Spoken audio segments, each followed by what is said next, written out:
Mga kababayan, ingat-ingat pa rin po tayo at maging alerto. Ito ay dahil inaasahang palabas na ng Philippine Area of Responsibility ang bagyong Christine, abay ramdam pa rin natin ito. Bukod dyan, may isa pang bagyo na nagbabadyang pumasok ng PAR. Ang mga update niyan alamin kay Pag-asa Weather Specialist Ana Cloret. Magandang tanghali po sa ating lahat. Update po tayo sa binabantay natin bagyong si Christine na kung saan ay malapit na nga ho itong lumabas sa ating area of responsibility, no? So ngayong gabi, posibleng or ngayong hapon ay posible pong nasa labas na rin ito na ating PAR dahil sa kasalukuyan nasa 255 kilometers na po ito southwest ng Sinait, Ilocos Sur. Yung kanyang taglay na lakas ng hangin nasa 95 kilometers per hour pa rin po malapit sa gitna at pagbugso na umaabot sa 115 kilometers per hour po. West-northwestward po yung pagkilos sa bilis na 15 kilometers per hour. At dahil nga may kalakihan pa rin po yung radius nito, nakataas pa rin yung ating tropical cyclone wind signal number 2 sa may northwestern portion ng mainland Cagayan. Kasama po dyan yung Babuyan Islands, Nueva Vizcaya, Apayao, Abra, Kalinga, Mountain Province, Ifugao, Benguet, Ilocos Norte, Ilocos Sur, La Union, Pangasinan, Nueva Ecija, Tarlac, Pampanga, Zambales at sa northern portion ng Bataan. Signal number 1 naman po sa may Batanes, the rest of mainland Cagayan, Isabela, Quirino, Aurora, Bulacan, the rest of Bataan, Metro Manila, Cavite, Batangas, Laguna, Rizal, Quezon, Occidental Mindoro, Oriental Mindoro, Marinduque, Romblon, northern portion ng Palawan kasama ang Calamian, Cuyo at Calayan Islands. Signal number 1 pa rin po sa may Camarines Norte, Camarines Sur, Burias Island, northern portion ng Aklan, northern portion ng Antique, kasama po ang Kaluya Island. Tinaasahan natin na sa mga susunod na issuances po natin ay posible mabawasan na po itong mga warning signals na nakataas po sa ating bansa.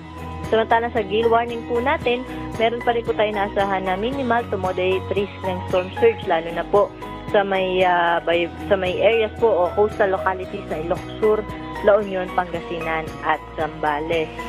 Base sa ating latest track nitong bagyong si Christine, ay posible nga po itong lumabas na nating area of responsibility ngayong hapon or ngayong gabi at nakikita po natin na ito po ay magkakaroon ng looping scenario po, no? So posible po itong mag-loop by Sunday to Monday at nakikita natin na in the coming days po ay posible po itong bumalik sa ating bansa, pero yun nga po, patuloy pa rin po tayo mag-antabay sa update ng Pag-asa dahil mataas naman ho yung tsansa na hindi na ho ulit ito makaapekto sa anumang bahagi po na ating bansa.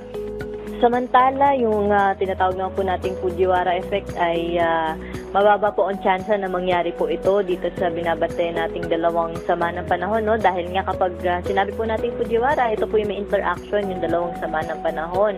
So, una po, yung distansya po nila ay sobrang layo sa isa't isa para magkaroon po tayo ng Fujiwara effect.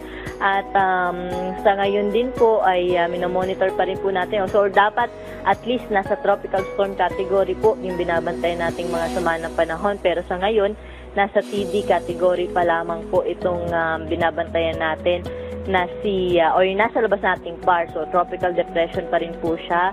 Kaya po wala pa po tayong nakikita na Fujiwara effect sa kasalukuyan. So, kung meron man pong ganitong pangyayari ay i-monitor po natin at magbibigay po tayo na update dito sa Pag-asa. Pero sa ngayon ay wala pa naman pong ganitong Fujiwara effect sa dalawang sama ng panahon. At yung binabanggit po natin na magsasanib puwersa po, no? So hindi naman po natin nakikita na magkakaroon po tayo ng ganyang scenario dahil nga po yung sa distansya po nila ay sobrang layo po nila sa isa't isa. So kahit mag-loop o bumalik po yung binabantayan nating sama na pa o si Christine ay sobrang layo pa rin po nila sa isa't isa, kaya hindi po natin naasahan yung sinasabi po natin na magsasanib puwersa itong dalawang sama ng panahon. At may binabontor po tayong panibagong tropical depression po, no? Nasa labas na ating area of responsibility.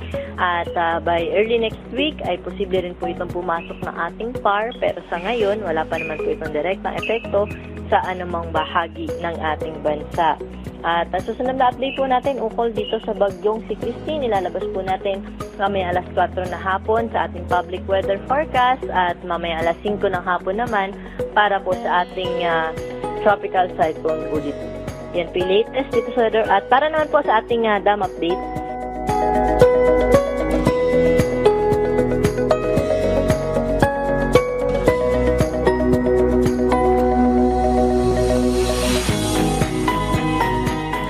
Yan po yung latest dito sa Forecasting Center. Ito po si Ana Cloren. Magandang tanghali po.